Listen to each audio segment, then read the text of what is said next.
It is spot at the end. Yeah, okay. We're going to start our meeting now. Hello, everybody? 2 minutes? Okay, great. Hi, thanks. 5 o'clock, right on the dot. Welcome to Peterborough Select Board meeting for Tuesday, April 18th. I'm Tyler Ward and fellow Select Board members Bill Kennedy and Bill Taylor. We have Town Administrator Nicole McStay here and Assistant to the Town Administrator, Allie Kreutz there. Of course, we want to hear from everybody. If you have any questions or comments, raise your hand, and many of us know each other, but for the record, just state your name and ask away. Tonight's agenda. Kind of a long one, but it'll go by relatively quickly. We'll hear from Dick Dunning. It's my understanding you're not here to update us on school board activities. But correct, something else. Okay, Yeah. welcome. Peter LaRoche is here to, we'll consider the acceptance of Church Street as a town road. Church Street is the one right near the Catholic Church up on 101 there, going heading uphill. Fire Station Professional Services Selection Team will be a recommendation from for the construction manager, Seth MacLean, Director of Public Works and Assistant Town Administrator. Will share information on that. We have Julie Zimmer here to bring us up to date and call attention to a petition to oppose SB 132. You'll hear about that. That's happening at the State House. And then some new business. Chief Guinard is looking to be authorized to enter a contract with the New Hampshire Department of Natural and Cultural Resources. That's really the Park and Recs Division for Miller State Park traffic control. Of course, everyone here knows that Miller State Park was New Hampshire's first public park, correct? Right here in Peterborough. And we'll tell you what's happening up there. Vote to appoint Troy Franklin as a Peterborough police officer. We need a few police officers. Vote to approve an expenditure from the Fire Department Apparatus and Equipment Capital Reserve Fund. And then we'll vote to approve application for the New Hampshire Housing Opportunities Program grant. And recommendations Allie Kreutz has been working on for new assessing software. And then back to the old business. We'll vote to accept a bid that Seth MacLean procured for the West Peterborough Drainage and Sidewalk project. Vote to authorize acceptance of the 2023 Local Water Source Protection Grant. Excellent, money. Vote to appoint Bruce Tucker and as CPCNH Director and Dory Druckman as CPCNH Alternate for Town of Peterborough. And that's the Community Power Coalition of New Hampshire. Got it, Brett. Nice stuff, Tyler. I appreciate that. There are so many of these. Vote to reappoint James Kelly, Megan Swilko, and Andrew Peterson to the EDA, Economic Development Authority. Vote to reappoint James Kelly and Stephanie Hurley to the EDA's Affordable Housing Subcommittee. And vote to appoint Sarah Ellis to the Affordable Housing Subcommittee.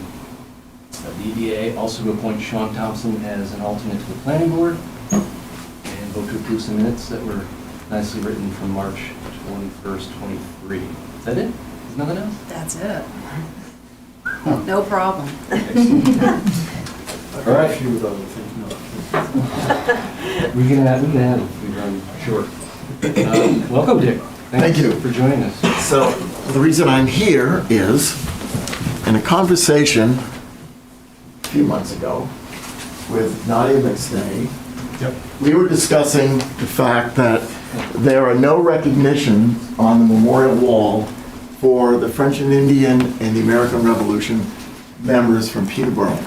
And all the years that I have been here and we stood in front of those walls and recognized all those veterans listed there, it never dawned on me till Nadia said something. I said, you're right, we've never done that.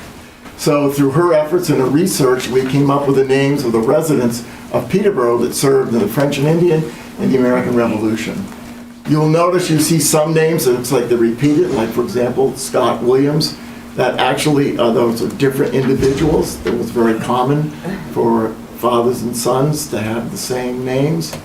So our request would be for, I've given you an estimated cost, to find funds up to $4,000 to purchase the plaque that you see here. That would go to the left-hand side of the wall just before the World War I plaque. And there's a buttress that comes out on the inside of that wall. This plaque would fit in there, listing the names, and would keep us in a chronological order as we go around the memorial wall. And I'm so grateful for Nadia to bring it to my attention so we could bring it to the town to say, these individuals we should never forget. And when you look at the names and the population of Peterborough at that time, there were roughly 30, 40 families in Peterborough in 1754 to 1763. And how many men served? In the American Revolution, the population at that time was 543, and we have 114 names. So when you look at the percentages of people who served, those with stars next to their names are ones who gave up their lives serving. So my request is for the select board to see if they can find the funds up to $4,000. And John Koffel has helped us put this together, and he would put the order in and he would install it, and that's all part of the price that I've given you. So my request is see if you can find that in patriotic funds or unexpended funds at the end of the year that might be able to be redirected to this project. I do have a question. Sure. Are these people that were born in Peterborough or lived here at the time, or They- lived here after their service? or- They lived at the time of signing up. They lived in here as they signed up, yep. Okay, now, William Diamond, that we commemorated with a sign up on Old Street Road, I believe that was a Revolutionary War. I don't see Right, but his he name here. wasn't at the time of Peterborough. He Oh. died here in Peterborough. Oh, he moved here after, okay. Yep. Anyone else have any questions? He moved here, yeah, great. Live free or die. Now, there was some discussion, should we do a fundraiser to offset the cost? And my thought is, now I'll speak as a veteran, you didn't fundraise to put my name up on the wall in Dublin. We didn't fundraise to put the names up on the Vietnam veterans here. We shouldn't fundraise for these individuals either. They deserve the same gratitude from the town. I'm certain if people wanted to donate, that the select board would be more than willing to accept those donations.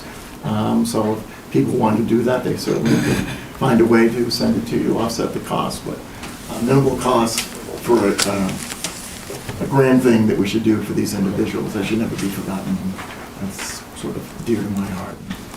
So, any other questions? If not, I will leave it in your hands. And Did you have any plans to promote this throughout the town? I think once we get the plaques back, that the next Memorial Day that we come, to do it on Memorial Day, and then see if we can contact any of these families who may have relatives that are relatively close, and invite them for the unveiling of the plaque. But I don't see it happening this Memorial Day, so possibly next year. No, I understand, but what I was suggesting maybe is to just let people know that this is ongoing. Well, I think there was some article that Was there an The article? Yeah. initial one and then maybe another one. Yeah, Yeah, to promote it. yes, around town. absolutely. I'm sure people will be very impressed with it, so it's a good idea. We don't necessarily have the funds in the budget currently. We would have to find the funds somehow. Yeah, we have $1,600 in Peterborough's general purpose expendable trust fund that we could apply to this. Unfortunately, we don't have any other expendable trust funds that we could, that are really written to allow us to use it for this purpose. All right. So unfortunately, not much to draw on there. And then as far as any excess in the budget, it would be something to come out of the building grounds budget. It's not something that we have now. All of our patriotic purposes funds have already been expended for this year. So, Parks and Rec, Seth? Money in Parks and Rec? We'd have to take a hard look at that offline, Bill. I understand.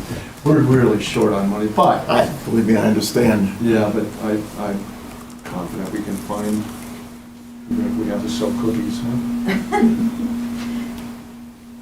Anyone else have any questions? Any opposition? Any rah-rah, any congratulations? Yeah, that's great. Excellent, beautiful sign. Yeah, well, you have to find the funds for it, right? So, yes. And I will be glad to come back at some other point and fill the board on where we are at the district and what we're doing to move forward on looking what we can do to address the issue with populations in the 9 towns. And I can assure you, we're moving very aggressively to address that. I'll have more information probably in another week or so, but I'll talk to Nicole and we'll come back and share that with you.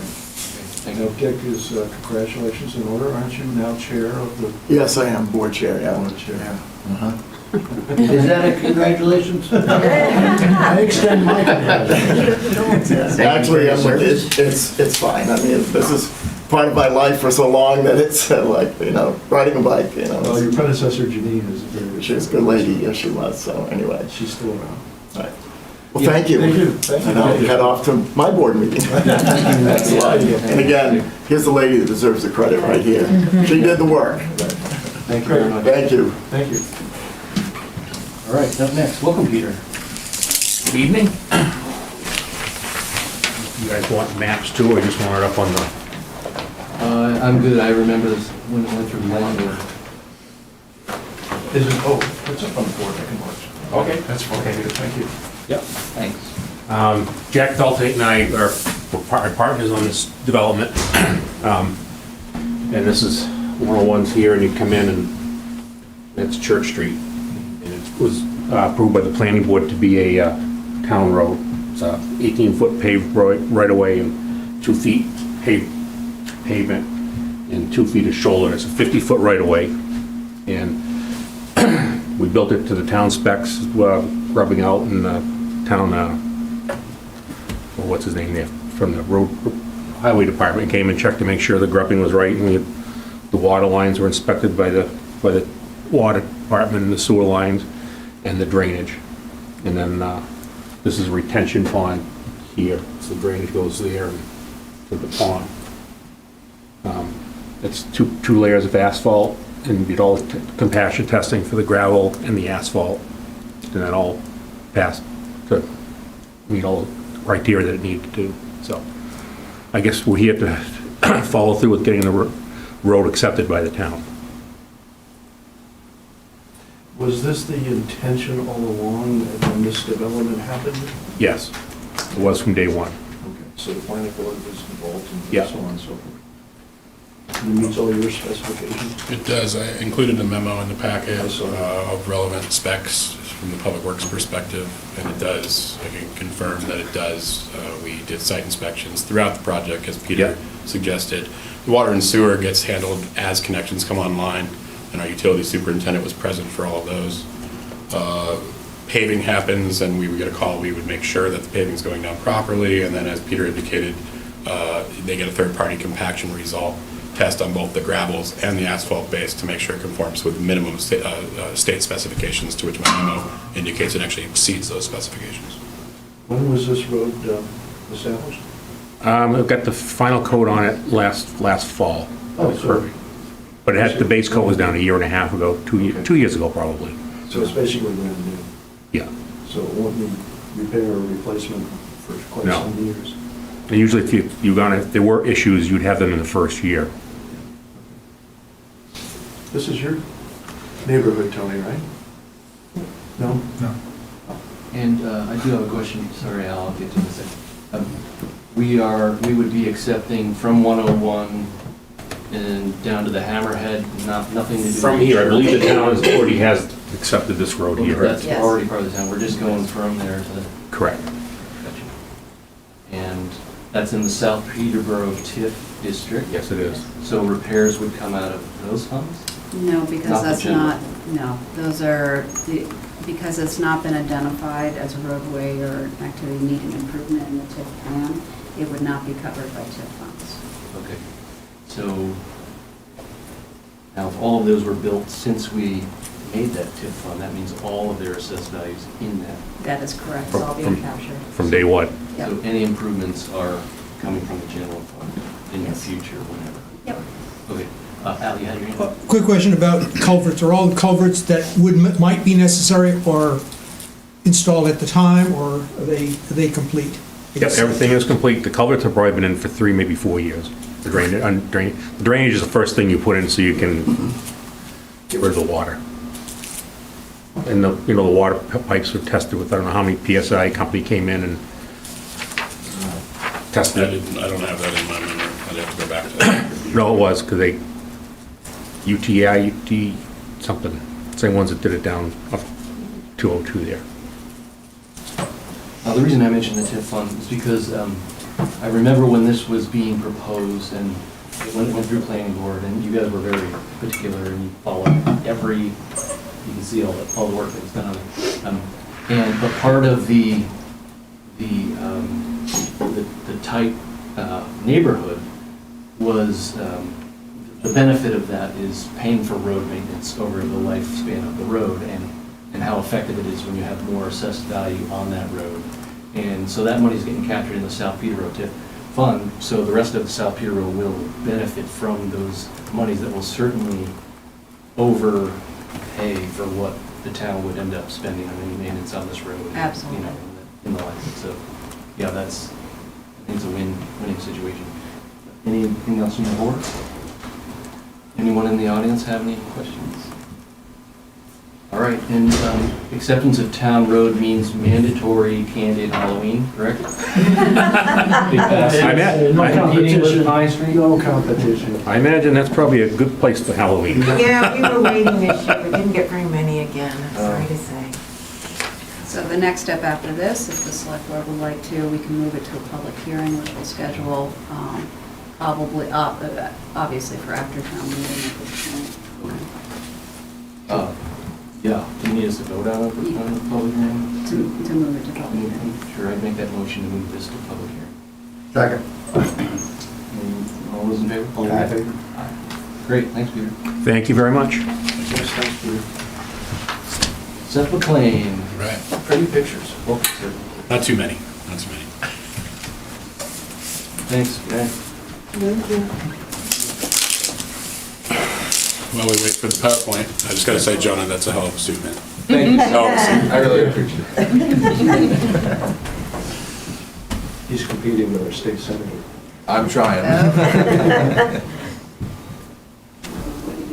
All right, so fire station update and a recommendation this evening. This is a little bit of a recycle from the last presentation I did. I committed at the time to adding on to it, continuing this, probably repeating a few things that a lot of people have already heard, but for the interest of the folks who might be watching or might see this later, there's some points that I think we want to reiterate. So anyway, my name is Seth MacLean. I know just about everybody in the room. I'm pretty sure actually not everybody in the room. And since about May town meeting last year, I've been asked to step in as project manager for the potential fire station project. So here's the update for April 2023. We'll end with a construction management recommendation to the board to award a contract. So go to the next slide. I'm going to keep doing this through it because this is a team effort and a lot of people have been involved in this, and it predates 2021. There's been many people and many outside firms that have worked on this project. And I won't read them all here, but you can see the cross-section of people who have been involved even over the last couple of years is tremendous. Great community support, a lot of really great people that have invested a lot of time. And I'll talk a little bit about the time we've invested since the last time I was here with the board giving an update. Tonight we'll talk a little more specifically about the RFQ selection team that the board appointed, some of which are here tonight. Just for those who are not as familiar with how we got to where we are today, really goes back to 2004 in earnest in Peterborough, starting to look at the Evans Flat analysis all the way through HKT being selected back in 2020, 2021 to do a schematic and some cost estimating, to which I'll sort of leave it at that. So it was a jumping off point for us and an opportunity to move forward in a new direction. So a lot of information that you can find on peterboroughprojects.info, and more information gets added consistently as we develop more documentation and more momentum on the project. Next slide, please. The no longer assumptions, we've reviewed these with the board, but this is sort of the tasks that I've been given and the things we know at this point about the project, and I'm going to repeat these again because I think they're important. The select board are the owners of this project. Staff is not the owners of the project. The select board represent the community and they make the decisions as relates to the fire station. They'll be provided with regular updates such as tonight, and will formally decide on all matters considerations leading up to a public vote in May of 2024. Peterborough is committed to the development of a fire station to be located on Elm Street. Future contracted service providers will be tasked with validating or revising prior programmatic studies. Programmatic information will be delivered in meaningful and easy to understand formats. The new station will be designed to accommodate that validated and revised program the department currently delivers, with some consideration for future growth. The community expects a project that balances programmatic need with financial viability. The community expects a strong public process that solicits and utilizes community input. And the project will utilize construction management. This is the new bullet point here. The project, which was what was given to me as the charge last time I was with the board. The project will utilize construction management for final project delivery. Next slide, please. So a summary of activities from May, that stepping off point in town meeting until the present day. I won't read them all ad nauseum, but in May, as many people know, there was an authorization for design, permitting, and other considerations leading to a bond vote in May of '24. Coming up is not this town meeting, but the year after, to allow for professional services to help us develop the project and get us towards them. There were meetings with select board members, fire chief, town administration, budget committee members. I'll skip ahead a lot of this, but there's been a lot of work that's happened from that time. A lot of more formal meetings, a lot of tours around the state to look at other facilities, speaking with other administrators, city managers, select board members, fire chiefs, members here that went on some tours. Carl's here, Al, I believe you went to one, Ronnie.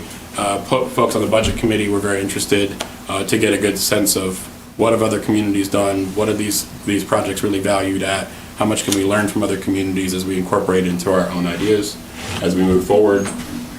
I'm going to flash forward through a lot of this stuff. There was a lot of different meetings leading up to an update I provided to the board in the fall, where we said here's certain project delivery methods and here's some ideas to go forward, at which point the board said construction management makes sense for our community so that we have experts in the field of construction specific to fire stations advising the community as we go through selection of professional service providers.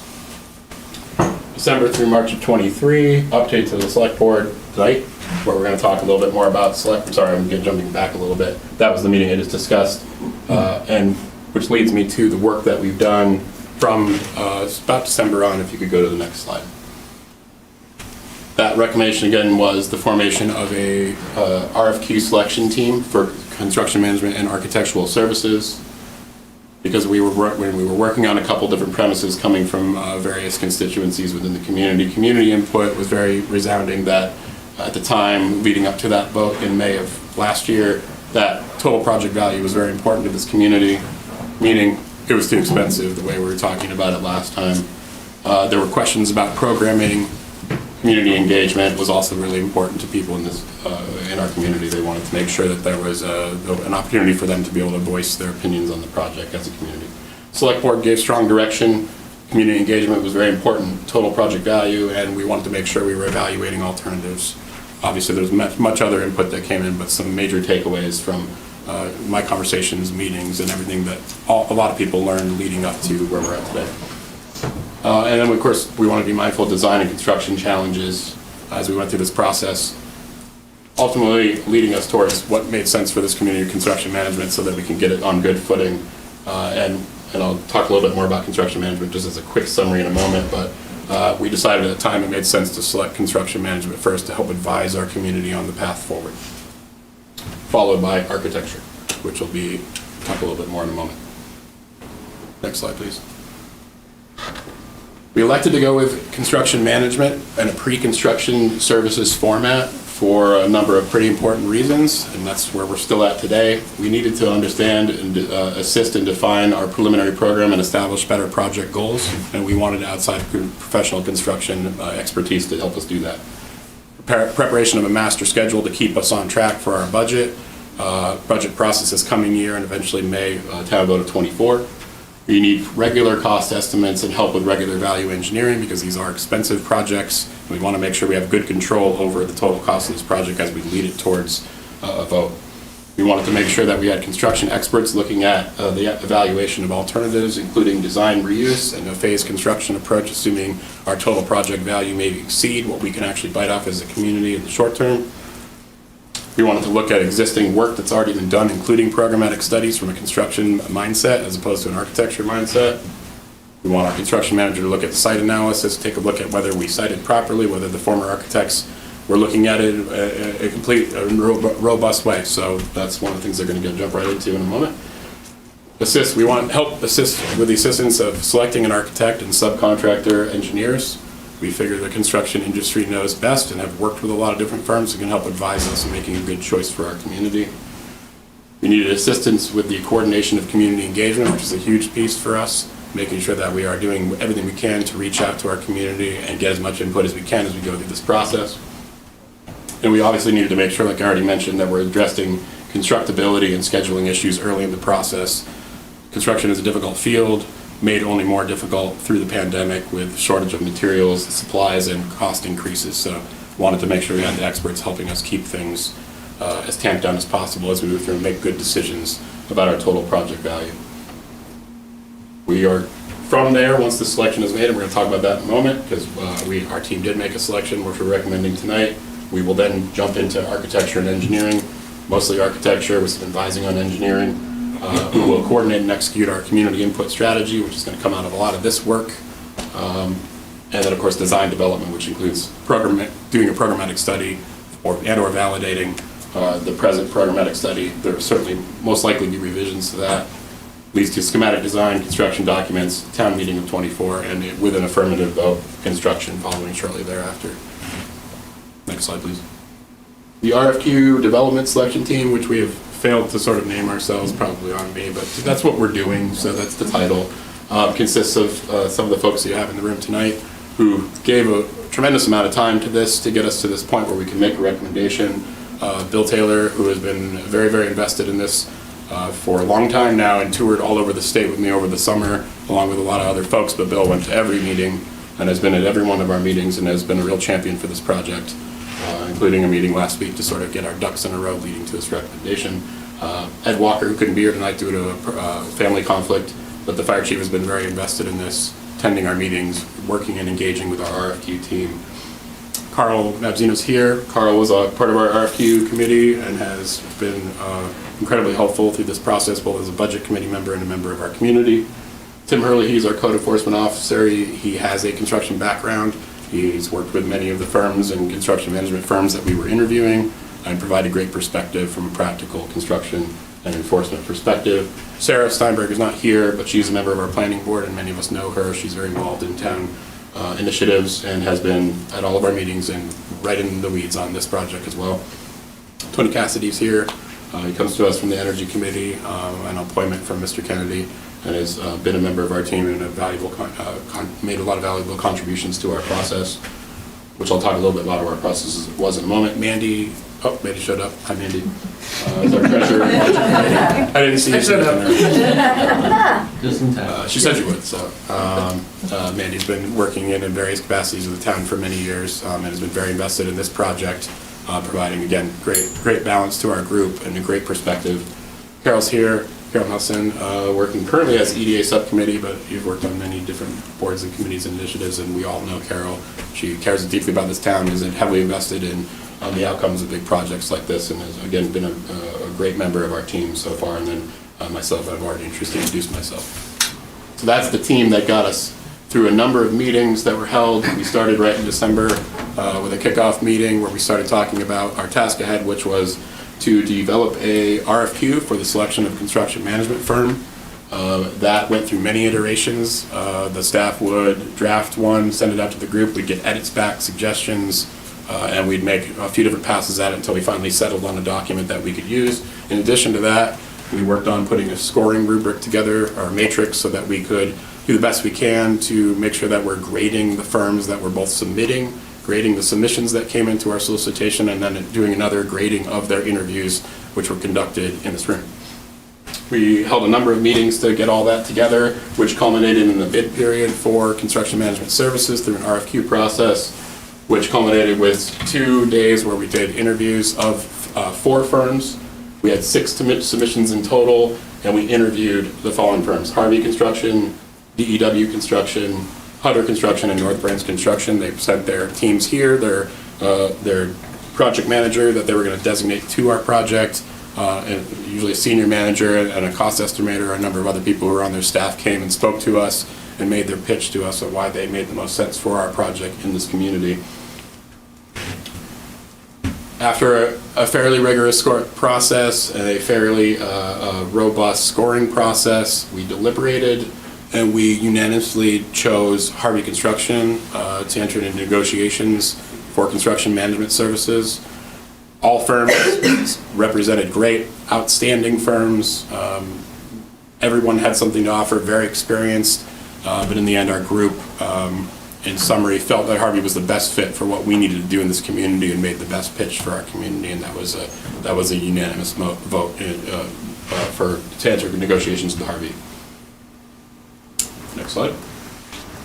So tonight, with contract review complete, Nicole and I received a contract from Harvey Construction for pre-constructive services, sent that to our legal counsel, reviewed that in detail, and we're generally in agreement with the terms as they are appropriate to the project and appropriate to the size of our community and also appropriate to what our ask is as a community in terms of the services I previously described.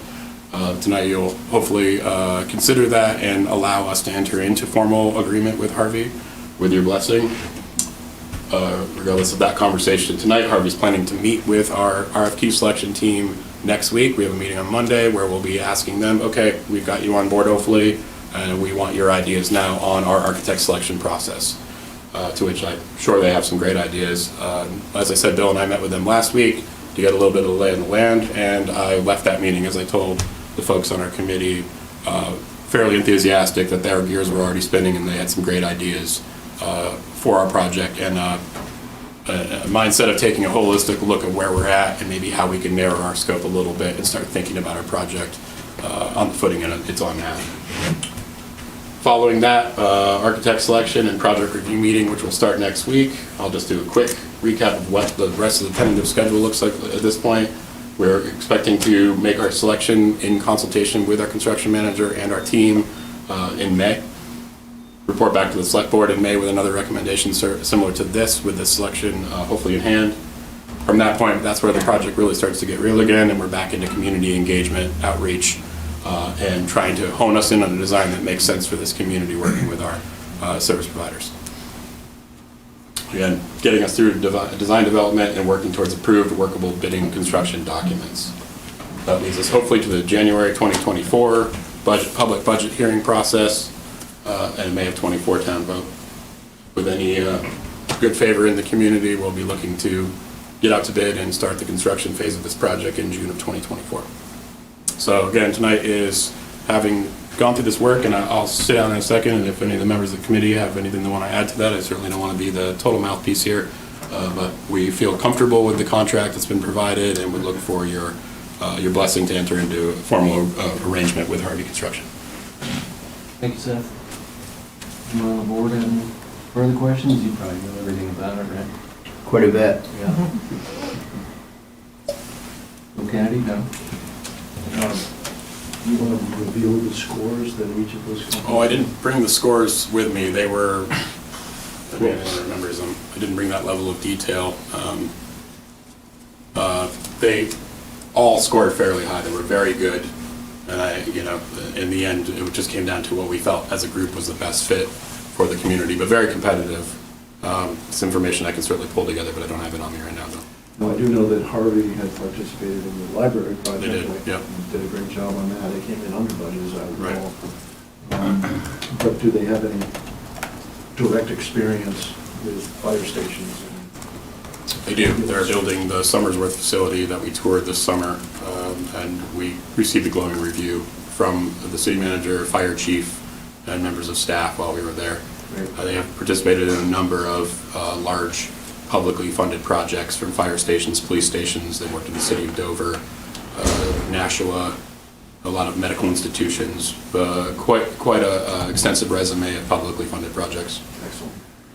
You were going to add something? I was just going to piggyback and say the only thing that Seth didn't mention in that part of our process that might help in that question as well is that in addition to all of that, we checked references of a lot of places that worked directly with them, recent projects in public service, recent projects in municipal government and fire stations specifically, and others so that was, I think, a major piece of it that helped in that decision in the final scoring too, so. In what phase are we going to be looking at pre-existing building The very next phase, construction management, one of our criteria for them is to look at our existing facilities and program and help us make sense of whether or not we have some additional alternatives in front of us as a community for consideration, including the reuse of the current facility, the reuse of the armory, which currently houses a cold storage building, and a little more in-depth look at the site analysis that we used for the schematic portion of last year's prior program. Sure, but I do recall at one of our meetings, there was a suggestion made that we look at other communities and their plans for building. Right. And possibly adopt a pre-existing plan. Sure. Is that in the architectural phase, or is that in the? Yeah, I had explored that possibility, and it was found not to be cost advantageous to go that route because the architects themselves own the intellectual property of those designs, not the communities themselves. So in order for us to do that, we would likely be purchasing that plan set for whatever price that architect determines it's worth. When you try to work with a plan set like that and use it on your site, that can also be cost prohibitive. So you're probably into, even if you have what you think is the perfect design, a percentage of design that's going to need to get reworked, which you're also going to pay for at that point. So, from what I could find and what I looked into for research there, it didn't appear to be cost advantageous for us to go that route. It made more sense to hire an architect and work off what we've already got. Seth, is construction management synonymous with construction company, the person who's going to, the business that's going to carry out the actual building? Not necessarily, but in the case of construction management, that is their goal. Okay. They are contracting with us to do pre-construction services, but their goal is to do a great job at that and be awarded the construction component of the project. Construction management firms such as Harvey often sub out a lot of that work. It's not, much of it's not done in-house, depends on the firm, of course, but that would be their goal. But our agreement right now would be for pre-construction services. And if we feel that they've done us the service we're expecting and done a great job for us, we'll have the opportunity to extend that contract. Lori Drachman, Steel Road in Peterborough. Seth, I'm sure you can guess what I'm going to be asking about. Is this I don't know what stage it gets brought into, but are renewables and our renewable goals being brought into the conversation actively? Yes, renewables and renewable goals will be brought in actively, and in fact, it started with Bill's appointment of Tony to this and his mindset on this for sure, so, yeah. But certainly through the design phase, construction management and architect are going to want a good understanding of what our initiative is as a community as relates to green energy, renewable energies, and then we'll make decisions as a community based on total project value. But, go ahead. Will energy efficiency also be in there? Because that's, that will make everything else less expensive. The community is going to guide the dialogue as relates to the design on this as much as possible. So similar to the way it was done before, we need to have outreach from our architect to the community and soliciting that input. But certainly they're going to be interested to understand what our strategic and already voted upon initiatives are and how those tie into the design. Whether, there may be some affordability issues, but as long as we have an eye towards, maybe we can't do this yet, but we should be designing to accommodate in the near future, that would certainly be high on the priority list as relates to, renewables and energy efficiency. Great. Energy efficiency, I would say, would probably be most efficient to do it in the building phase rather than an add-on. But True. I can give that input later. You will. Anyone else? Yes? See a hand up? Yeah, I submitted a plan. If you could just state your name for Oh, my a name's minute. Greg Zanetta, Old Dublin Road. I submitted a plan for your fire station, and he has a picture of it. And then I was told it wouldn't be considered because I wasn't a professional. I am a professional, but I've designed other things and programs for cities and stuff. And basically, I designed a fire station that could be built in-house. It salvages half of the stuff at your landfill, which is a major expense right now. It runs on wood chips, which your society provides, just like the library. And basically, it's ecologically sane. Sorry, I'm sick, so I have a hard time talking. It has a giant water cistern underneath it, so you have a steady supply of water, which is going to run short in the summertime. It basically joined the community center with the fire station. It would require the purchase of Lance's property and the one adjacent to it, which probably would come into a sum of about $3 million. But it would give you the community center on the other side of the road. Mine's a roundabout system. It accommodates 18 engines and plus the police department. So basically, you have no traffic flow problems. Half of it is a park, and then it connects into the Shaw side. So you basically have a total flow system. I think you can get federal funding because there's a water system in it, cistern under it, which provides safety water for the community. You have no water tanks here, which is strange for any community not to have large storage facilities of water. I know Cunningham Pond is that, but this would be ecologically sane. Half of the snow runoff would turn into usable water. And basically, it's just a really huge, cool idea. I think it can be done for half of the cost of what the one was you were looking for before. Frankly, the one you had designed before is extremely ugly. It does not fit the community. And to my way of thinking, when I came to Peterborough, the idea was it was an old, quaint town. My fire station is a circular building, both buildings. They have black iron grates, so they look like a factory, and they're all made with used bricks, and they're domes on top. So basically, you have a building that looks like the state building, sort of, and basically, all of the armory, all of the community center can be recycled. All of your buildings can be recycled into the project. The major buildings that are there now can be used to form the forms. There's major forms done, most of it's cement work. The buildings are entirely concrete. And you can use most of the timbers that are there to form out these things. Then you can use the glass in the recycle place to make concrete, and that gets rid of that pile.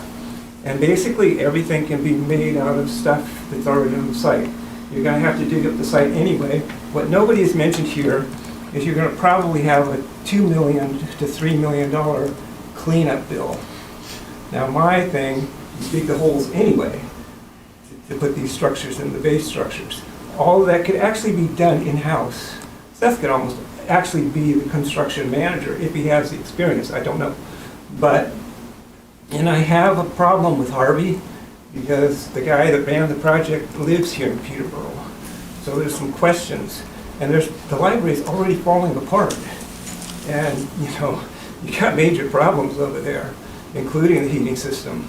So basically, I looked out at the library when it was all done, and I noticed that the library is crooked to the horizon. What builder builds a library crooked to the horizon?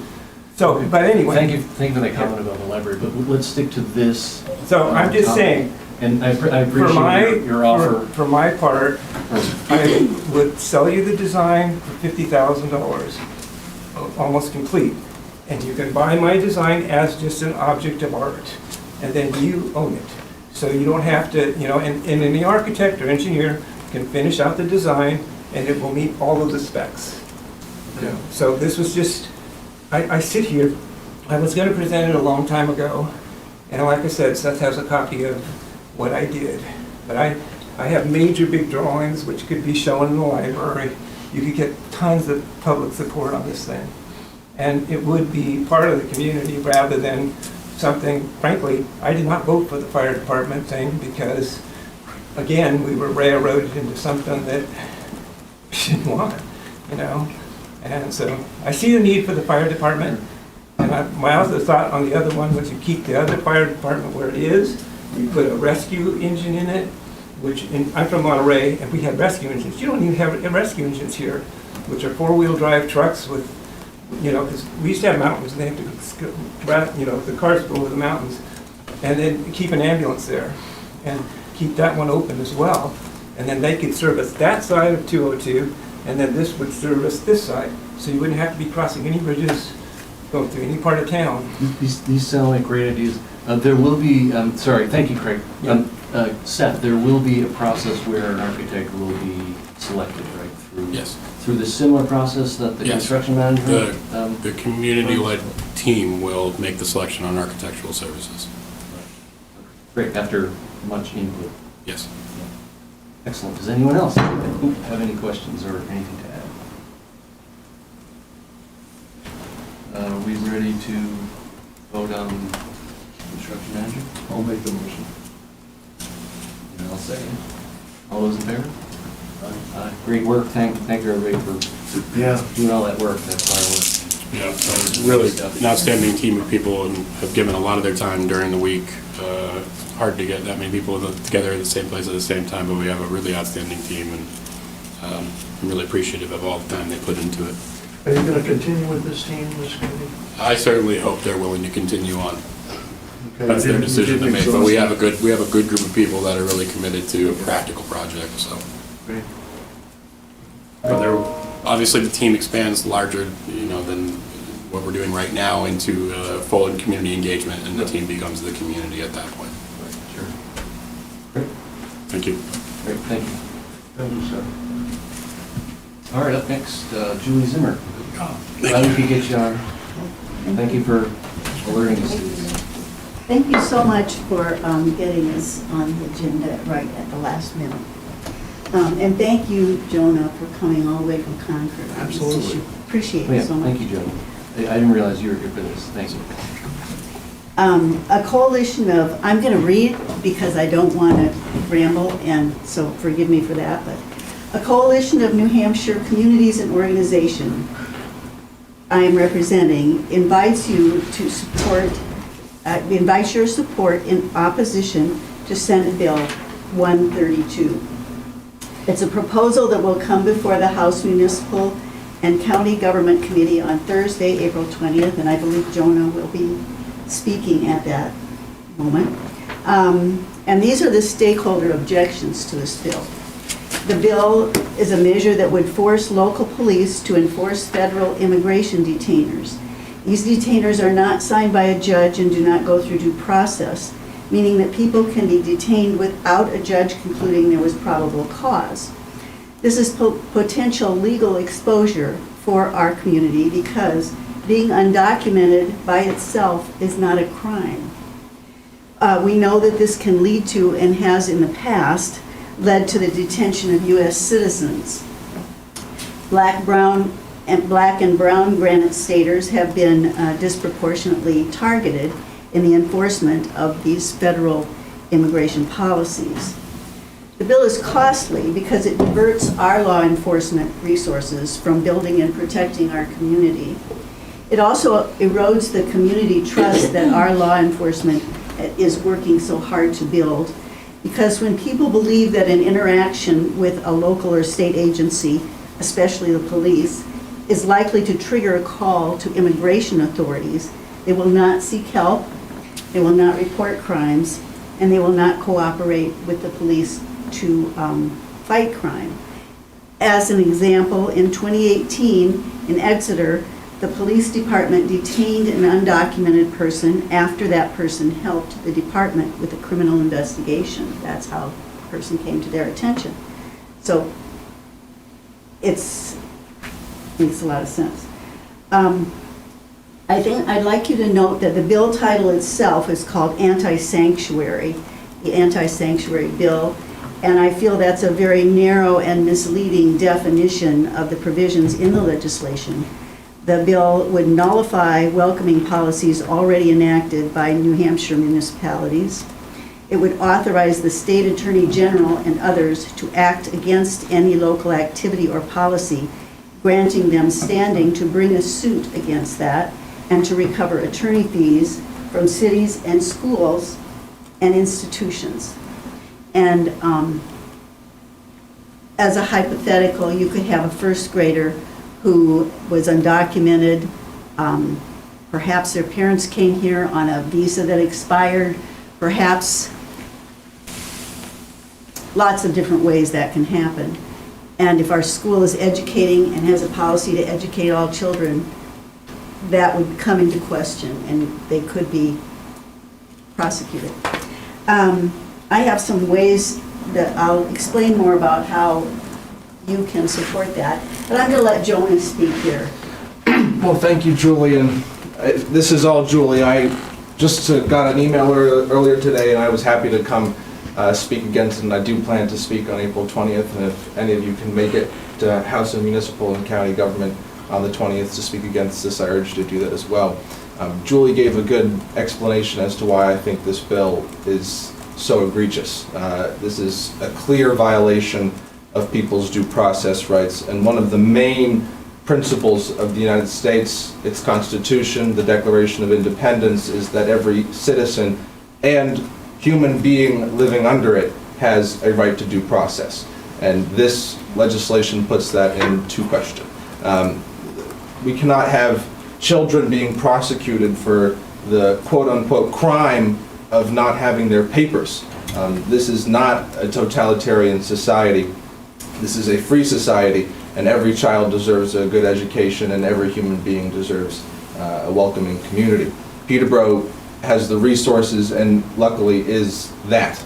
And we have people who are working here, who have friends here, who have family here, friends who have become family, and to take those people, uproot them without due process, or have Scott Guinard and our police without any, because they won't be able to say no to this, because the federal government asks them to do this. They will have to, if this bill is passed, take those people out of our community, uproot them, and destroy the lives that they have right now. That's unacceptable, and I don't think that our local police department wants to be spending its resources on enforcing morally questionable federal laws such as this. So I'll be standing very strong against this and making sure that everyone in our community has a right to due process and has their civil liberties fully recognized by our state. And I urge all of you to sign the petition in opposition so we can make sure that this legislation doesn't pass. We've stood strong in the House. We just passed a budget. I was lucky to be one of the few representatives negotiating to make sure that the $1.5 million that Sununu tried to put in that budget for border patrol funding on our northern border didn't get put in the budget. That funding would have allowed local police on the northern border to walk on people's properties without letting them know and without a warrant, just to look for immigrants coming over the Canadian border, which 8 months out of the year is freezing.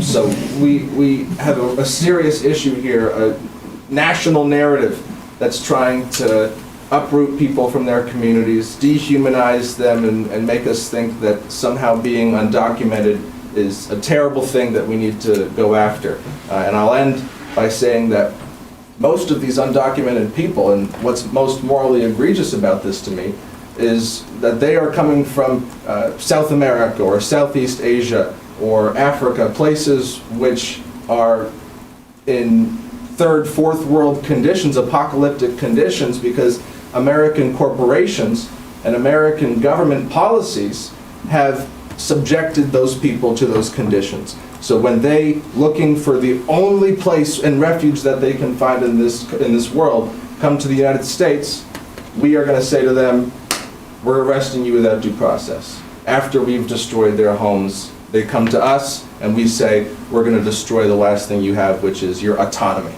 And I think that's just unacceptable. No matter if you're a liberal or a conservative, it's unacceptable from a human perspective.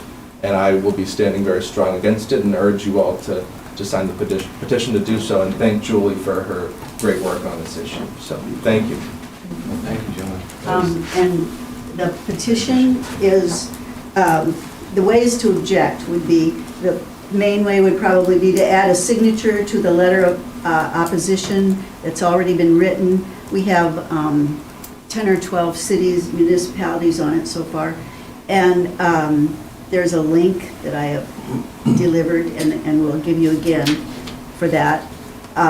You can submit by directly going to the link and just adding your name, or you can take it off and redo it any way that you want.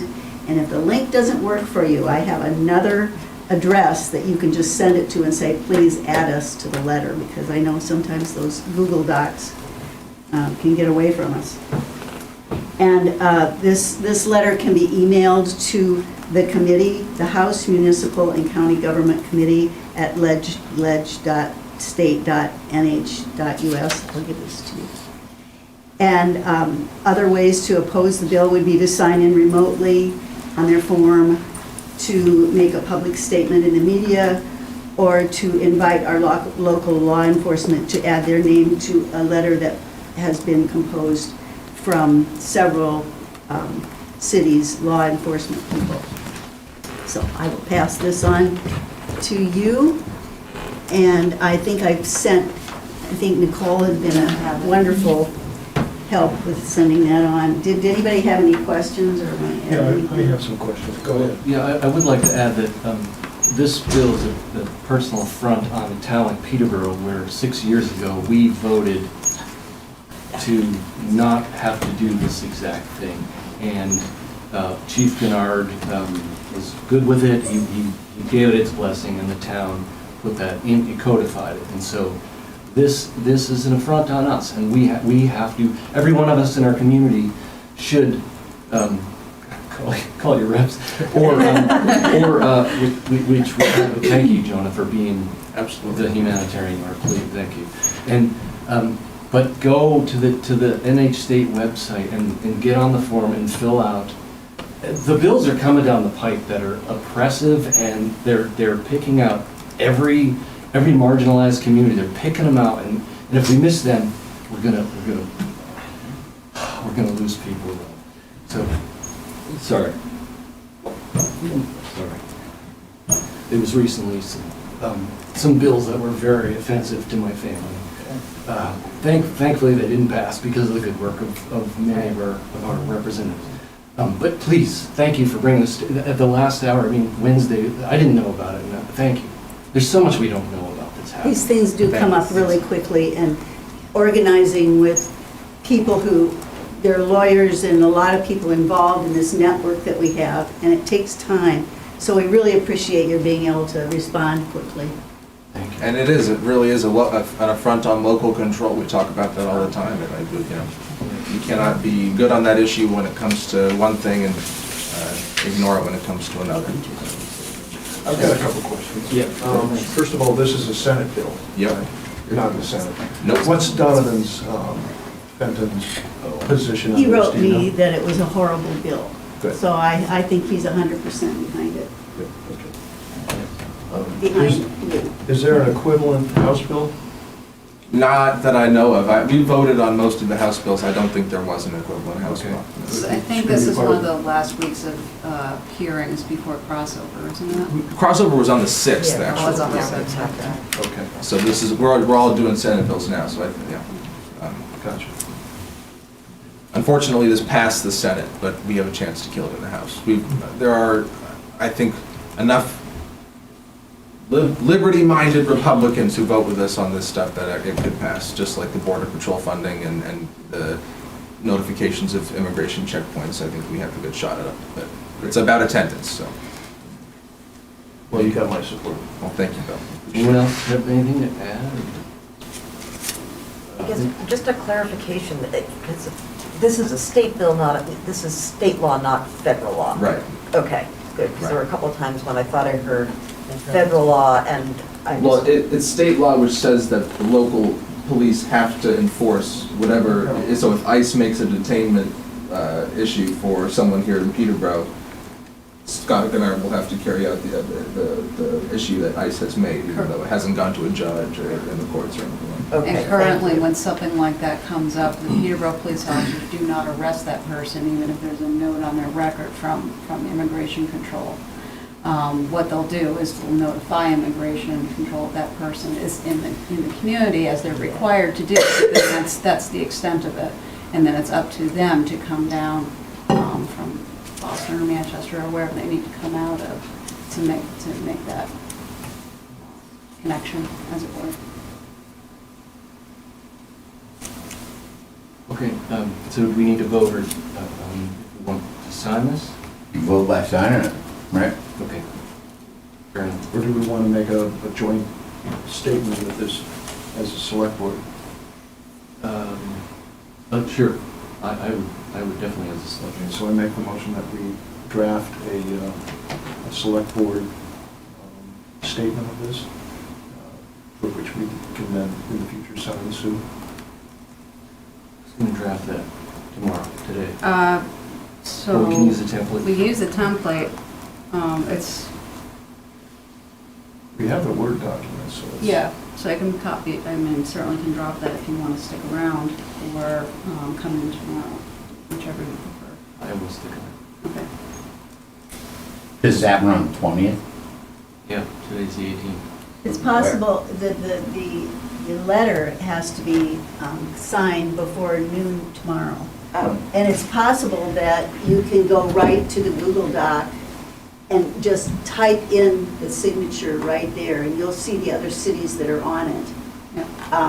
That works 90% of the time. Well, what, Let's do that easiest, quickest. and the easiest and quickest thing is simply for me to email this on behalf of the select board to the committee. Okay. There you So we can do that and just modify it a little bit and send it to you. So I make the motion that we authorize.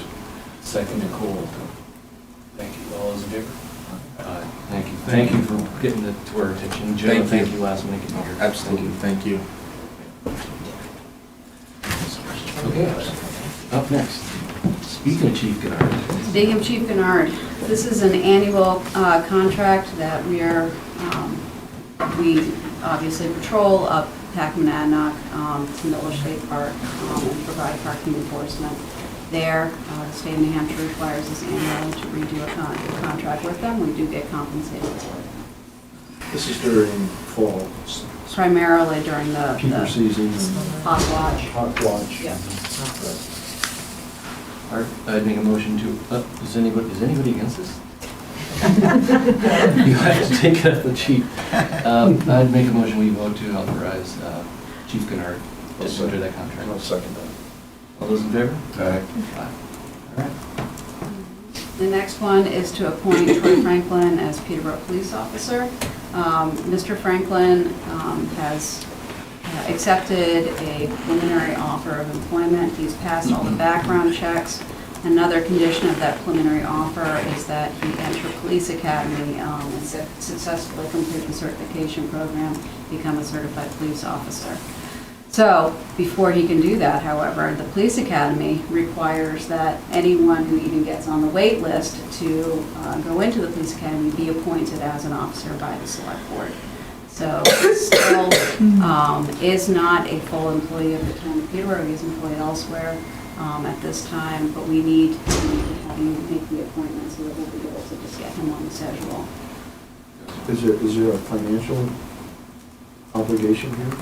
There will be, once he goes to Police Academy, yes. We'll be paying Police Academy for his training. We'll be paying him hourly to attend Police Academy. We will be making investment into uniform and other supplies that are specific to him.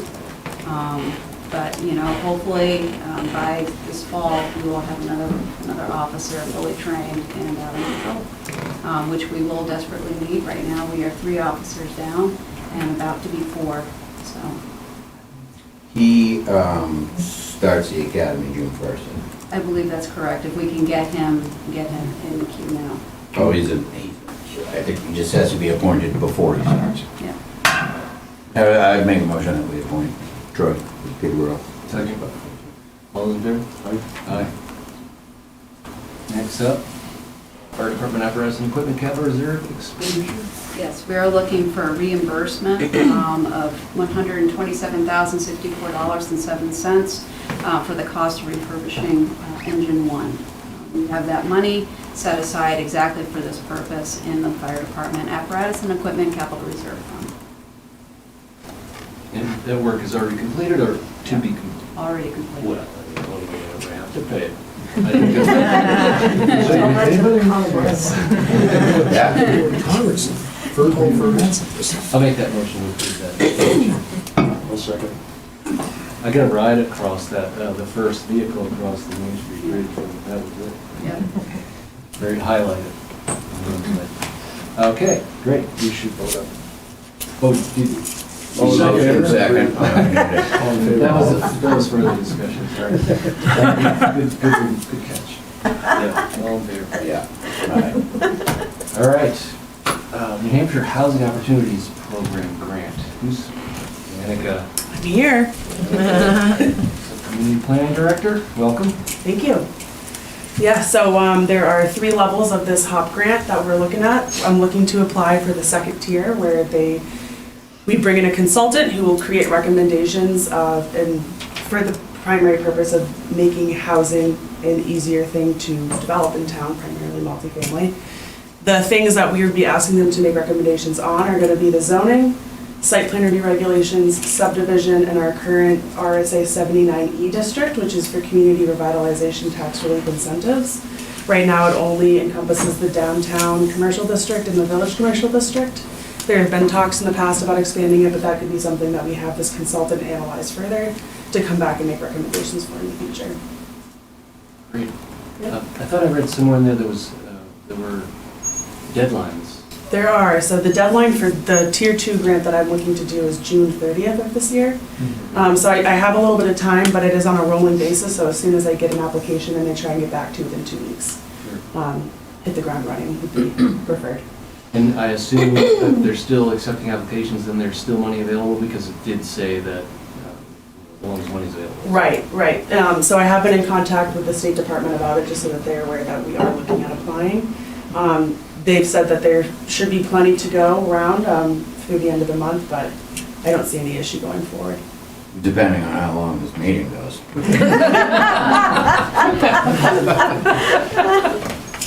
Danica, how does this dovetail with some of the other efforts in housing and some of the grants that we've been looking at in terms of Yeah. planning and development? So one of the other grants that we just did was that ADU grant through AARP, so we could do an ADU design challenge.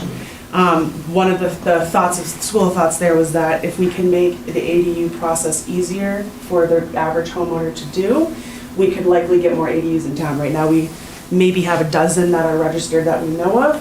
I think that in years past, when the ADU ordinance came forward, the thought was everyone's going to have an ADU. Every single-family home will have this ADU, and that's really not been the case.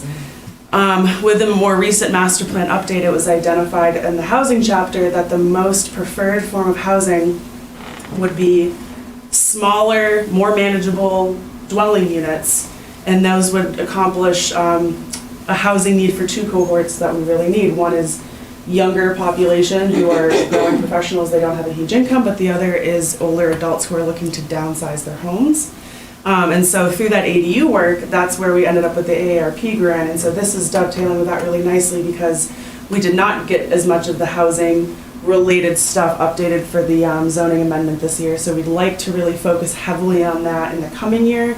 And this also will give us the opportunity to look at the RSA 79E, which has a lot to do with what the tax implications could be in the long run. So. And this documentation also mentions work on master plan, but Peterborough's way ahead because, of course, you've been working at it and the master plan steering committee's doing outreach and all that. Right. So that's the good part is that we're a step ahead. We could probably go right into a Tier 3 grant, which is a consultant would come in and go ahead and just write the revised documentation, revised zoning, revised subdivision. I think the better approach for our community right now is to have a consultant come in, analyze what we have, and make recommendations based off of all of that data to the community so that we can start off on the right foot. And they're going to help with convincing the community? Right. We're going to team up on that, yeah. We only need them to convince half. Well, it depends on which Majority. 51%. Sharon? I have a question. Yeah. So, how do they, does the town, if they get the grant, do you find your own consultant? Or is it something are there a group of them provided through New Hampshire Housing? Or how does the consultant selection come in since they have a great influence? Right, that's a great point. So one of the things that they did in this grant round was they created a list of pre-selected, pre-approved consultants. They did. Which we could do, however, the town's purchasing policy is that over a certain amount of money, we always go out to bid. And so they have that built in, is that if your town is one of those towns, and you have to go out to the RFP process. You do that, you can select a consultant that's not already selected on their pre-approved list. So we will go out to RFP for whoever that consultant is. Okay, Yeah. thank you. Yeah. Carol Nelson, can I ask a question? Yeah. So just thinking of the time frame, because I was trying to reverse 2024 town meeting Backwards. to backwards. Yeah. So, because we really should be starting now, unfortunately, to work on zoning for next year, because it takes so long. So if you apply and you get noticed, how quickly before a consultant could be in? Because we really start in like September. Right, right.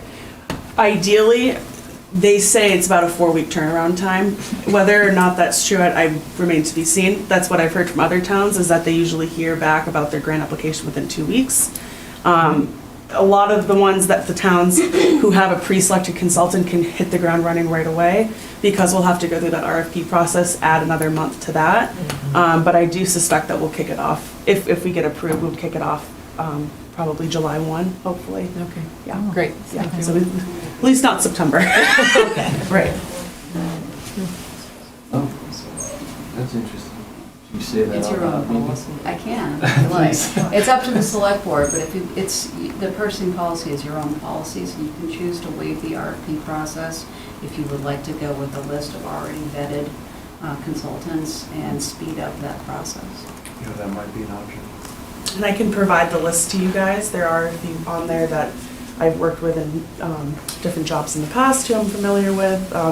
If we did do an RFP, I would probably send it to everyone on that list anyway, so that we could get something back. Yeah, an RFP would delay things by a couple of months At least, yeah. But it's the kind of decision we'll make if we get the grant. Right. Carol? Well, Yeah, and just to reiterate, I think it was in the paper recently, Temple got a HOP grant, Wilton has gotten one. So towns around us, I don't know if Dublin or Hancock or anybody has gotten one, but I think of most every town around us has applied for at least some level of it, yeah. And Peterborough will be focusing on the types of housing you've mentioned, not just general housing.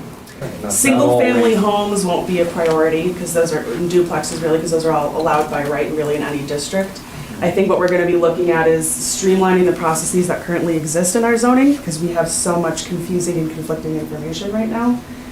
There was some work that we were working on this past year to streamline that, but it was such a big animal, we did not get it done in time, and that included just workforce housing, special, low and moderate income housing, elderly housing, and a couple others, like certain manufactured housing. So bringing that all together and cleaning it up just in the zoning would be a huge, huge step in the right direction. Right. Anyone else? I think we always vote to approve the chasing of grants, right? Yeah, I'll make a motion that we vote to approve the application for New Hampshire Housing Opportunities Program grant. I'll second. Great. All those in favor? Aye. Great. Who's in favor? Thank you, guys. Thank you. I look forward to reporting back on how that goes. Great. Have a good night. Thanks. Thanks. thanks, Jennifer. Thank you. All right, next we have, will Ally be presenting? Ally will be I presenting. will, Excellent. yes. Recommendation for new assessing software. And I apologize in advance if I get croaky. The allergies have hit me really hard. So I'm assuming that everyone read the memo that was in the packet, which was pretty in-depth, and we've got a pretty robust agenda here, so I'll summarize a bit. We've been searching for new assessing software since 2021. To kick off that process, I reached out to the DRA to get a list of approved vendors to make sure that whatever we picked would be compatible with state standards. I did a survey of other municipal assessing professionals to hear what they were using and had used, and if they had any recommendations. I talked to our contracted assessor, Mary Beth Walker, at length. She's worked with just about every software, CAMA software out there. And so then I submitted RFPs to the top contenders based on those conversations and that research. And IT reviewed the specifications that we received from those proposals, and then we participated in demonstrations with the top two contenders, which were Vision and Avatar. We asked a lot of follow-up questions, and then on Fosh's recommendation, we consulted with Ray Corson of Corson GIS. He's an outside GIS developer, and he had a lot of experience and a lot to say about our potential software. And the outcome of all of that was a very strong recommendation for Vision as the new software provider for the town. It's been budgeted for in this fiscal year. The quote we have fits well within that budget, as does the work kind of surrounding the switch from our current software to that new software. So assuming that the board would like to approve that recommendation and authorize Nicole to sign the contract once Fosh and myself and Mary Beth and town council have a look, make sure it looks good, then we can take the next steps forward and improve things both for staff and for taxpayers, because I expect we'd see some really great and needed improvements in property record cards and the way that things are done in regards to all that. Right, and of course, many people probably don't know, but they can access their own property record, anybody's property record card online, and there's a book out front. And this will improve the reading and being able to understand and read. Absolutely, yeah. We got a lot of feedback following the revaluation that the current property record cards we have some confusing layout and information, and things aren't clear. And it's a really important tool for taxpayers to have, because the information contained within that card is the basis for how their properties are taxed. So it's important. So we're going to completely renovate those cards? Yes, Entirely. yep. It will completely. Now, those reside in our GIS system, or it's through integration between the two? It's through integration. But it's still the only one entry. I mean, you basically make one entry and it appears wherever it needs to appear, is that right? That's exactly right. And one of the very exciting things that we learned when we talked with Mr. Corson is that he said Vision would give us the capability to update the data on that property record cards as often as daily. So right now the process to get those cards updated is pretty arduous. And Vision would allow us to essentially get that information updated as soon as I make the changes to the database. So that would ensure that anyone who's referencing the property cards on GIS is seeing accurate, correct information. That'd be great. Now, Yeah. Do we need a special Esri module in order to implement this? It's all fully integrated. We already have it, so it'll just be, it'll be making use of the GIS system that Fosh maintains. It'll be making use of the bridge to the GIS system that Mr. Corson's already designed for us, with some tweaks, to adapt it to the new system. And it'll be, after that, it's gonna be all Ally pressing the play button, so. Yeah, it was, and if anybody wants to take a look at any of the materials I was sent by Vision, then you're absolutely welcome to. I'm very excited for the potential for the software, and they've done some really, really cool things for other towns. I need some good bedtime reading. I was thinking of you, Bo. Get the book on tape. Anyone else have? Carol? I'm just curious to know when this would be implemented so that it doesn't happen around tax time. It's a very, very good question. And we would absolutely keep both tax and utility billing in mind.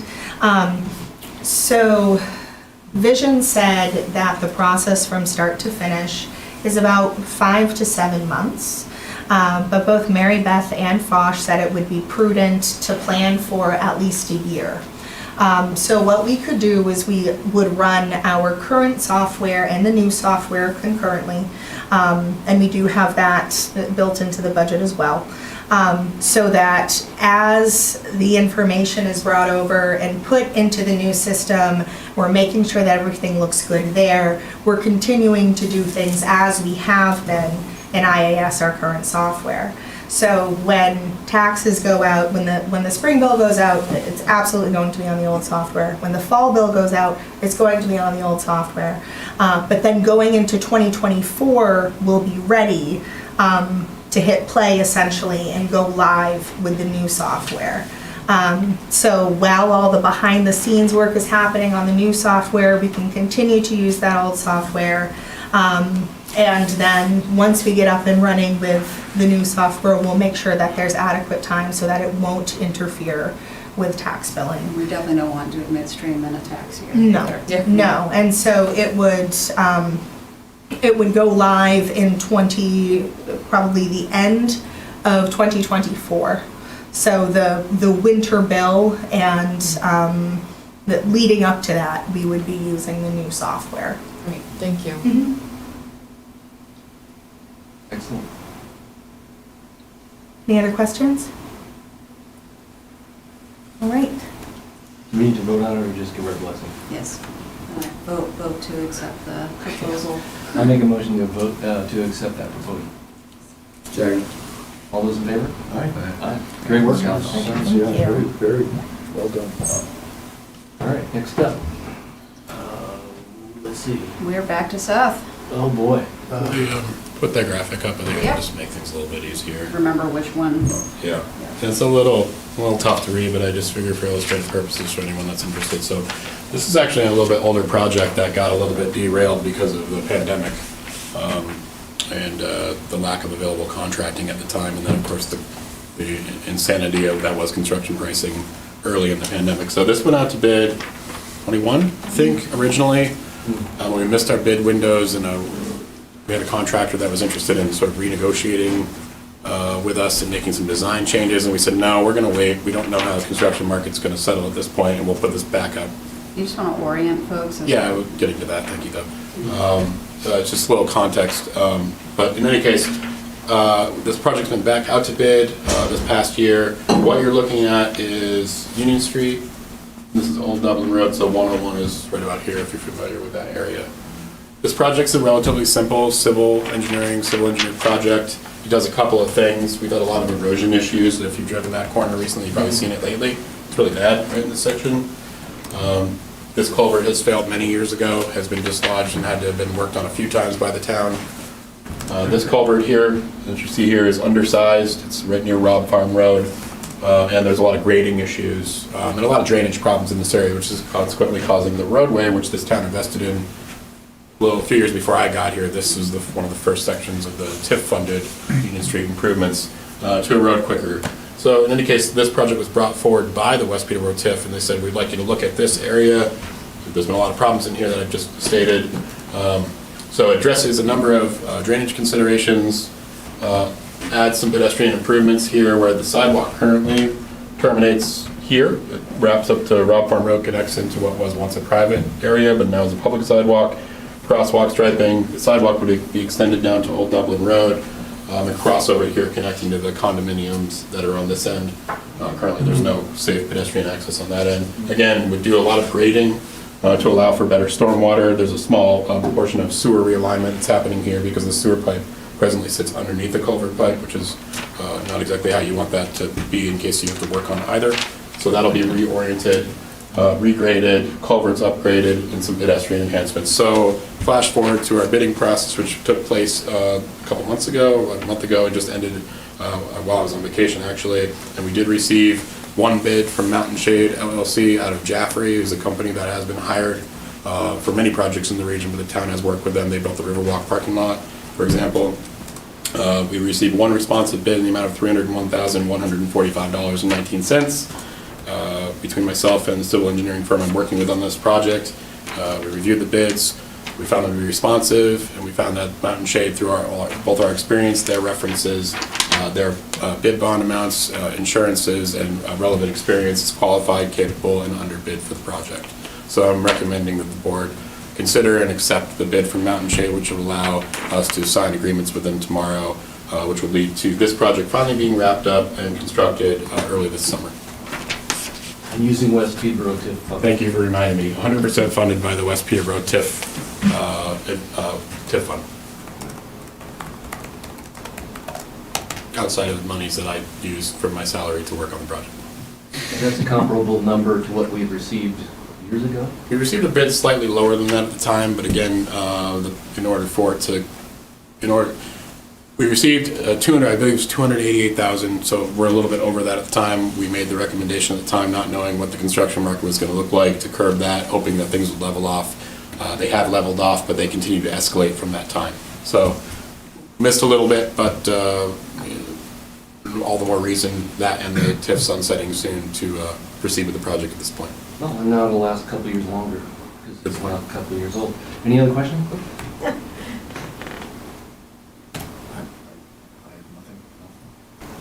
All right. I trust Seth. I make a motion to accept that bid as recommended. I'll second.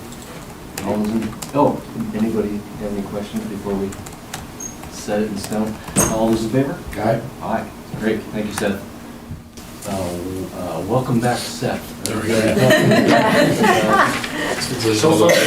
grant?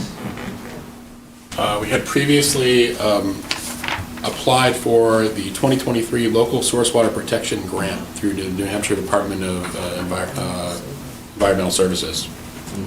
And essentially what this is, I'll just read it, I'll make it a little cleaner. It's a wellhead protection grant that enables communities planning monies to help them delineate their wellhead areas and put in eventually plans to protect those source water.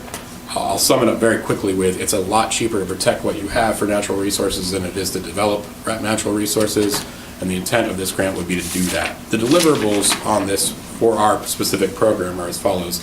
One more summary comment.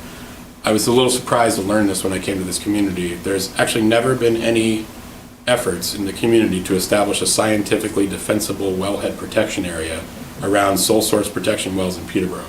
There's nothing but anecdotal information about how they're recharged and how they should be protected. We don't have a good handle on our 3 current wells and how they're recharged and how they impact or are impacted by the environment, which I was a little surprised to see. The goal of this grant will be to delineate the groundwater recharge areas for all 3 production wells in the northern region of Peterborough. So essentially this grant that I'm asking for authorization to enter in with DES is for $25,000. The town's portion would be a 50-50 match for another $25,000, which allows us the monies we need to do the following. A detailed geological mapping that identifies various stratified drift deposits and aquifer boundaries on the ground level. Geophysical surveys that evaluate the thickness and lateral extent of the aquifer deposits from which groundwater is withdrawn. A detailed contaminant threat survey conducted within a 3,000-foot radius around each production well. Assessment of the availability and usability of existing monitoring wells and residential wells that can be used for monitoring during an upcoming long-term pumping test program. Design of a long-term pumping test program that will lead to the final determination of a scientifically defensible wellhead protection for each production well. And of course, preparation of a summary report working with a qualified engineer to do the work. Deliverable also includes the preliminary wellhead protection area. This is basically phase 1 of a longer project. As mentioned, there would need to be some checking out of monitoring wells and other wells in order to make sure they could handle a pumping test, and a pumping test would be necessary to understand the impacts of the surrounding area and how that aquifer is actually recharged and the water system works in that area. So this is an opportunity for us to get $25,000 towards those activities. And the board may recall that we did discuss this at a workshop over the summer, so some work has already been done towards this to prepare us for the grant. So this is The application of the grant is authorized. authorized. So we have been awarded the grant, should we so choose to move forward with it.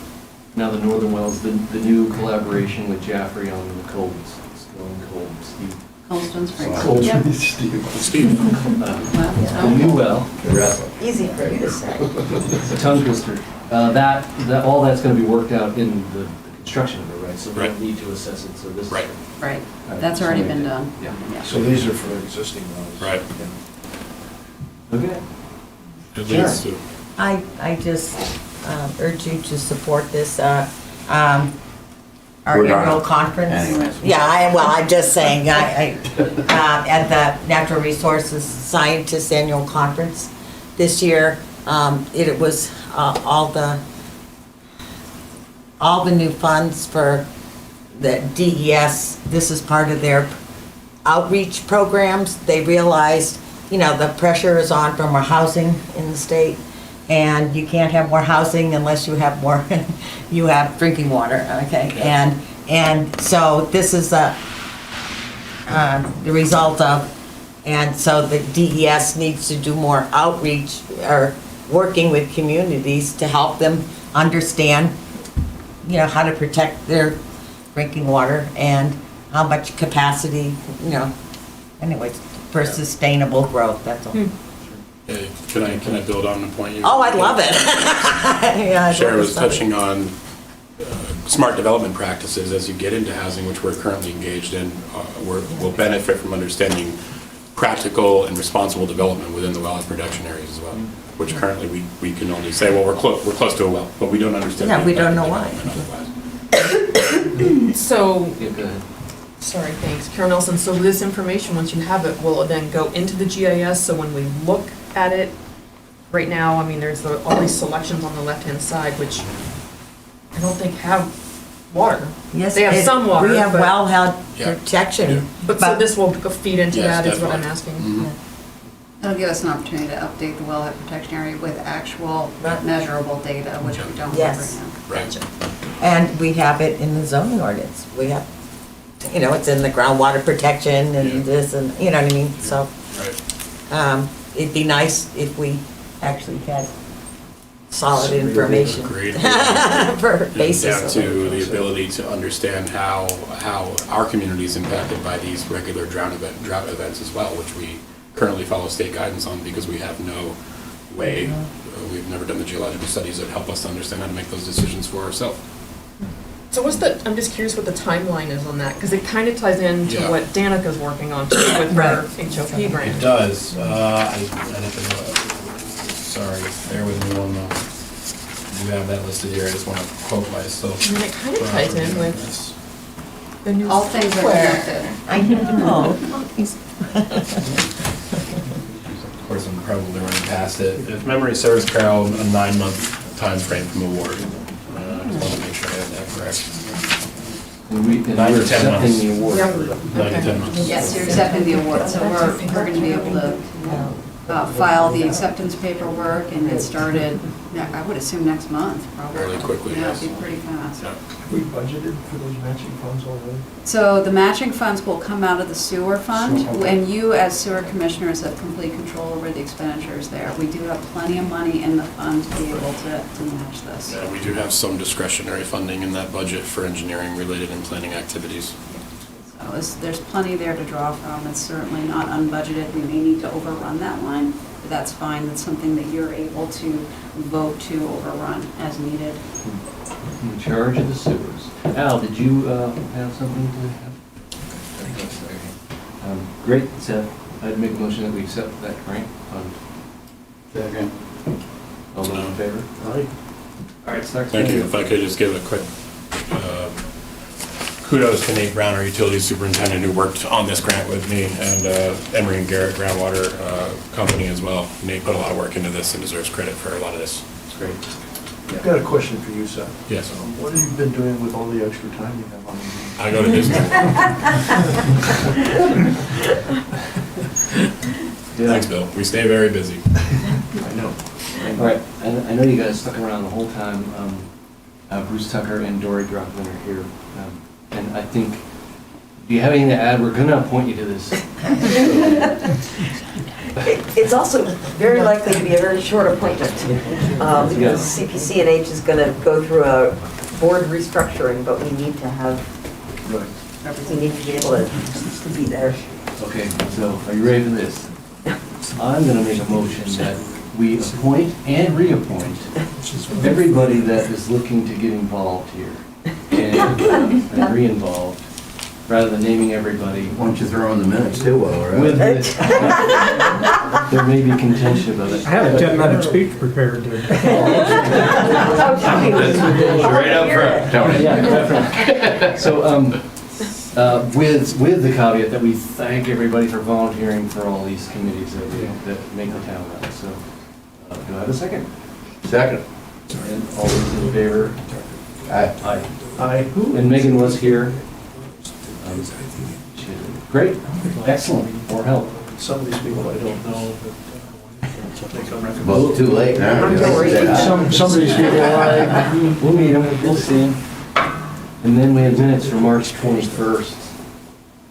Now, the budget committee is not here to approve their portion of it, but, so we'll just do the select board. Just do the select board portion, the budget committee minutes will remain unapproved until next fall. So, they can't approve them at open session? I mean, if they really want to, they can take a vote at open session. It's They'll entirely up all to the be budget there. committee. It will be posted, so it's already been posted. Yes, Carol, question? Are those the minutes where the petition Yes. things came in? Yes.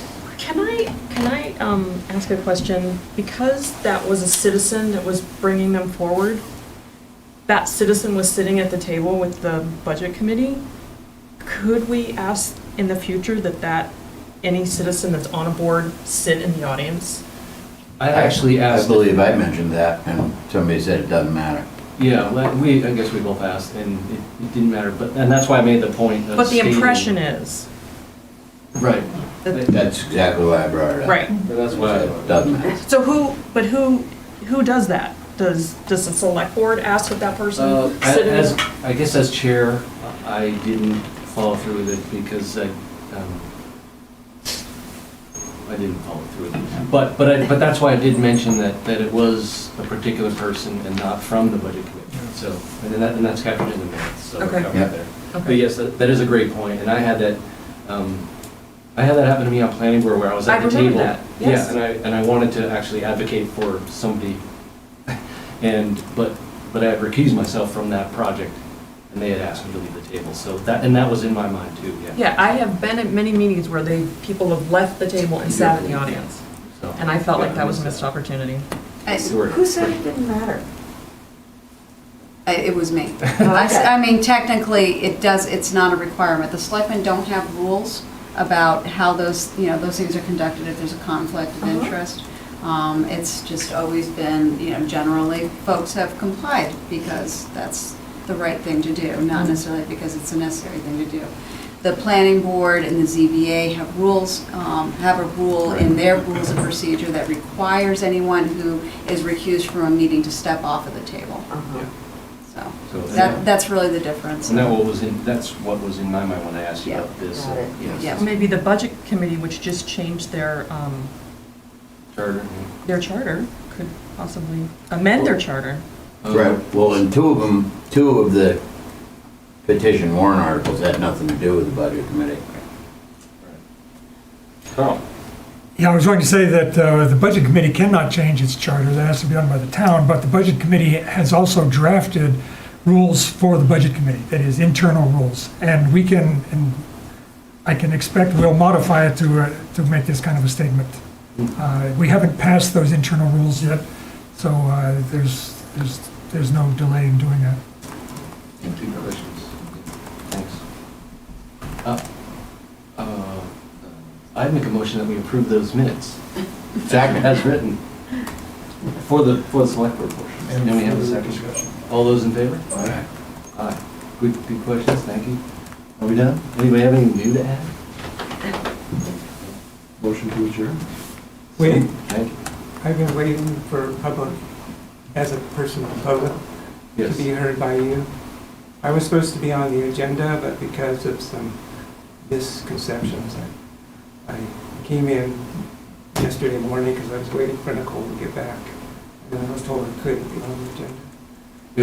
Yeah, there's one would have been short notice, I believe, so perhaps in the future. No, I can't wait for the future. You're gonna take my house because of taxes that I was illegally charged. And I was supposed to go before the select board several months ago. Craig, please come and have a seat.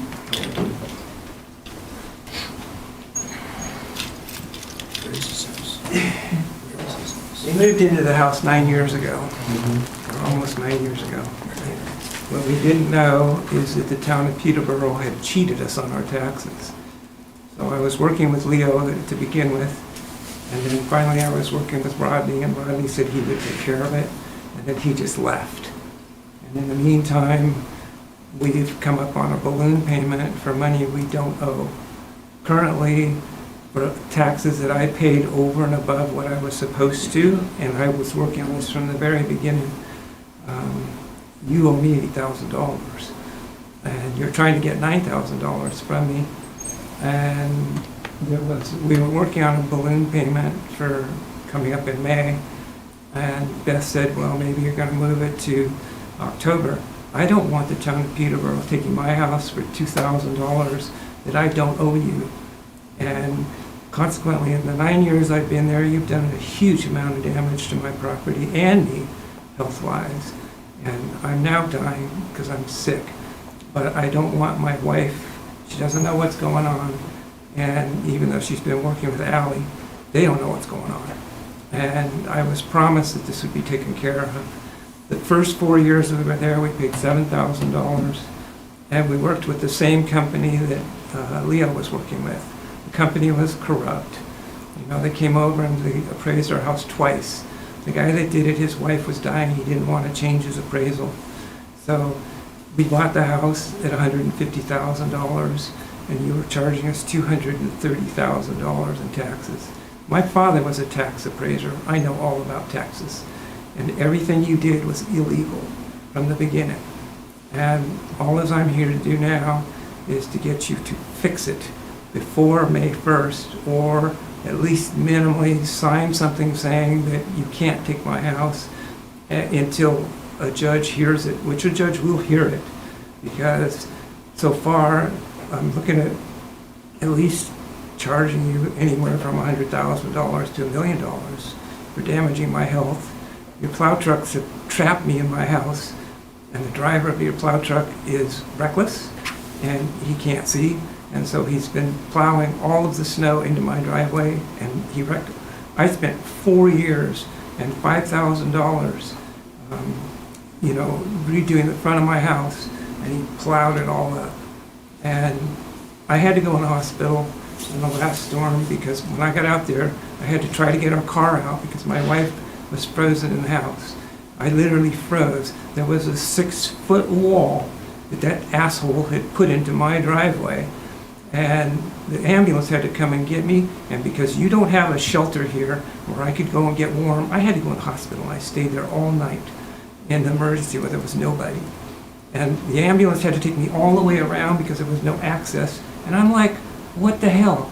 I'm trying to save my wife and my family. They ended up spending the night in the dark. I didn't even have anybody to come pick me up at the hospital, And I'm looking at that 6-foot wall, and I've seen that 4-foot wall every time that there's snow, and I know that the guy, he just curves right in, just pushes it right in my driveway. I've kept that road clean for the last 6 years. I get out there and I sweep it, and I take the snow off of it so people can drive in there. I've talked to Seth and the city to come cut the trees. They keep falling on us. They're on the neighbor's property, and he's refused each time. So basically, I'm here tonight because I kind of respect this board this time. And I've known you for a long time. Mm-hmm. And you know that I'm just a carpenter, simple guy like you. And you're coming up for re-election, I guess. And, I appreciate the time you put in, but somebody's got to fix this. I'm not going to go into 2 weeks from now and have you take my house for $2,000. If I got to go to the federal judge and get the government to review everything you've done as a town, I'm sure they're going to find a lot of discrepancies. Well, the board does meet with Beth on occasion when well, Beth is one of the ones. Generally the fall. Yeah, when there are tax deeding issues going on, that's when we're made aware of these sort of things. But she's certainly amenable to working with people. Yeah, well, I've been dealing with Nicole we certainly for a long don't know time. all of the details. She knows that our house situation is really bad, and the town put up a little bit of money for our heating situation, but we didn't need to have that heating situation to begin with. Everything that has ruined me, I've done a lot for this town, and a lot of salvage work and a lot of history salvaging. I went through the whole library and saved everything that all of those people put money into building that library. It is gone now. There are no old books. Your reference room doesn't exist. It's a little closet in the back. Nobody uses it. What good is a town when they disregard all of their tradition for modernization? And you didn't gain anything. All these multi-million-dollar projects, most of them failed. And what do we have? So people can come to the town over the bridge now? And again, you're looking at a new fire station. And again, everything I heard tonight when I was listening is, we gotta get a consultant on this, you know? We need a consultant on that. Here's another $25,000. If anybody had paid attention to what they were talking about tonight, you would have known that the EPA already has all of the work that you're getting a commission on, because all three of your wells are on a Superfund site, and so they've already done the work. I've already talked to the EPA, they already know. And I got poisoned from that water. And right now, you're losing 9 million gallons a year to a private concern, which Nicole knew about. And that private concern actually doesn't have legal rights to take out 9 million gallons a year. Not only are they doing that, but they're ruining our roads and my environment by my house. So I had to get well water. I couldn't even use it. When we first got here, we were funded to get a sterilization, thing to purify the water, because they already knew that water had lead and arsenic in it. And so we got $3,500 taken off of the asking price. Well, we went to get the thing, and the town took the money for the taxes. And I'm like, our stimulus package came in from the president. I had to pay it to the town because they overcharged us for our taxes. Where are we? Are we in America? The guy's complaining about people who jump the border and then don't expect to go back. Well, God, what happens to me, Yeah, I think we're covering a lot of ground here. I don't know if we have the right answers for you tonight, certainly. I hear your concerns, and I really want you to get where you need to be, but... Well, you need to make a thing saying that, our taxes are extended for whatever, and then until you can thoroughly review them or have a judge review them. And that will buy me some time. I'm dying. I just don't want the house taken away from my wife and my daughter. And the funds from my house, half of them go to getting my work published, which is the whole reason I'm here in the first place in this town, and part of it. And so you have the option to just make a motion that nothing will be done on our deed or anything until this is totally reviewed. It was supposed to be reviewed 2 years ago. And sure, I don't think we could make any sort of motion on anything without knowing more. Well, when it comes up for tax deed, if it comes up for tax deeding, we will have a complete opportunity to review the entire thing at that point. It's next, it's May 1st. No, it's October.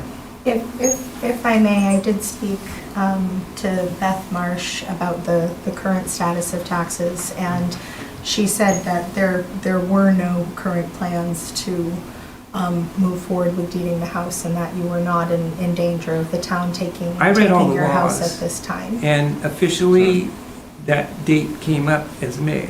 So I don't go by the word of somebody, If you can put this in writing, saying that we're not going to do anything until October, then I'm fine.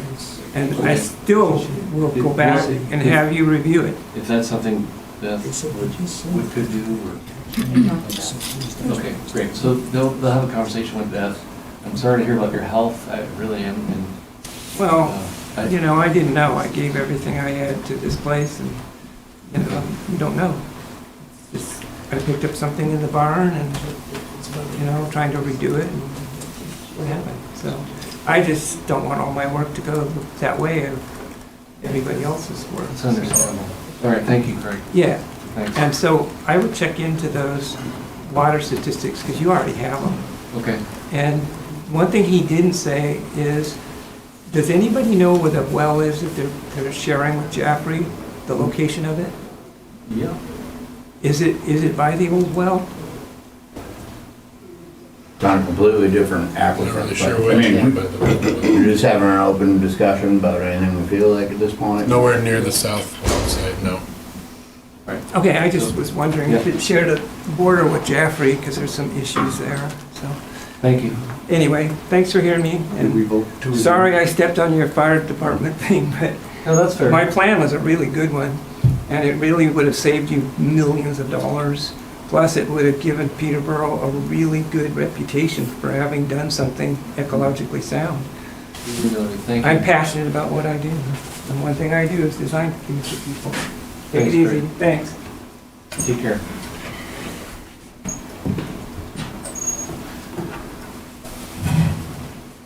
adjourn? Yep. Yep. I am.